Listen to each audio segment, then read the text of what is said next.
So this is the only part on this entire blast pot I would use Vaseline, because what Vaseline is going to do is, those scour marks we have there, it'll have the capacity to seal them for a short period of time, like so. Now I would only do this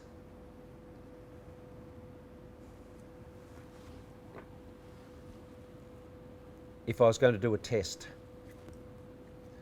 So then what I would do is, the pot tender, the guy that's looking after my blast pot, I would make sure that he's close by, so that if I'm going to test this and the dead man didn't switch off before, I would make sure that he's ready to turn the air off to the blast pot if it happens again. But ultimately, this will get you out of trouble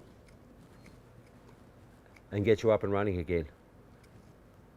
But ensure you tell the pot tender that if the machine doesn't switch off when I let go of the dead man, he has to be aware of the fact that this piston may stick again. But I'll be honest with you, if you put some Vaseline on this, you should get at least a day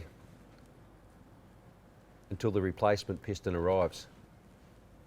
So all I need to do is put it in the cylinder, make sure that it's lubricate it again, like so.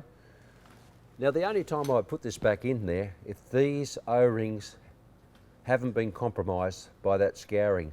And in this case, they have got a good excess of rubber protruding those keepers, and it's not in too bad a repair. The scouring is only at one end, which I showed you earlier, which was up this end here. There it is there. So it's only up one end. So these have not been compromised. So I've only got one O-ring that has been. The body has been. The O-ring is not too bad. So by putting some Vaseline on that, pop it back in, like so, and slide it back and forth, and look at that. So it's coming back and forth, back and forth. So the actuation on this now is quite good. So I know it's clear and clean. Hello, is that BlastOne? Could I order another pilot valve? Now we can pop this back together. We know another one's on the way and we're out of trouble. Now, remember I marked this before I pulled it to pieces? There's a reason for that, because this was the end that we marked for the spring.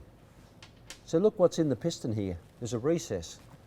Look at the other end of the piston. There is no recess. So if I put that back on that end, that means that that spring would have so much tension and be squashed to such a degree the piston won't move. So the recess in the piston is for a reason.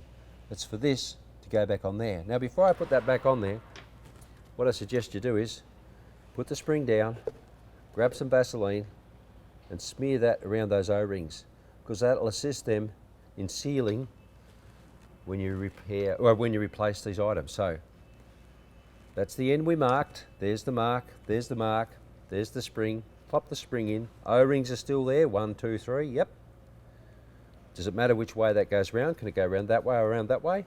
No, it doesn't matter, to be quite honest with you, because